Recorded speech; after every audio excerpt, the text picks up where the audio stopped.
Update Alexa ilakad. Kanina po sa ASAP kung saan ay nag-trending nga si Alexa at ang kasama niya na sila Bel Mariano. Sa post naman ni Miss Darla kung saan ay tinadtad ng comment, good comment si Alexa. Kakaiba ang kanyang outfit today. Wearing her best smile and she's glowing. Aura Alexa ilakad with the Ate Darla, blooming na blooming, and also Bel Mariano. Thank you so much, Ate Darla, for having always Alexa ilakad. Super extravaganza Alexa on ASAP. Nag-trending naman si Alexa. Iba ang glowing ni Alexa today. Bagits na bagits. Tingnan ang kanyang kasuotan. Gumaganda lalo. In fairness naman, napakaganda ng outfit ni Alexa kanina. Plus yung kanta niya kanina, Dreamin' of You.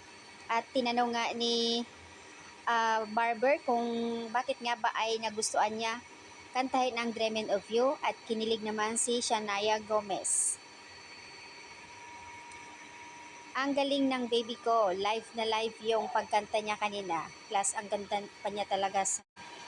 Maraming nagpapasalamat kay Miss Darla dahil nga po sa post niya kanina kung saan ay sila raw ay nauuna mag-post for Merry Christmas. I love you so much, Kidelex.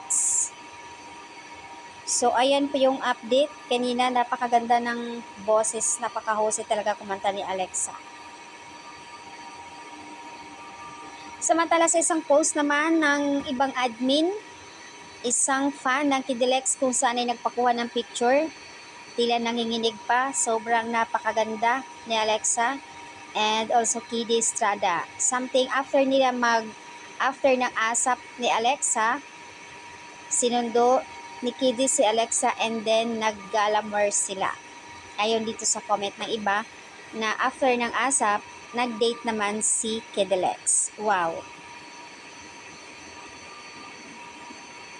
Merry Christmas and Happy Sunday, Kidelex. Enjoy kayo sa inyong pag-date. Extravaganza Alexa on ASAP, trending. Ang ganda ng comment dito, ang ganda ng aura ni Alexa. Yung stylish niya, maganda yung pagkasuot kay Alexa kanina. Ang ganda ng suot niya talaga, promise. Ayaw sa comment dito ng netizens.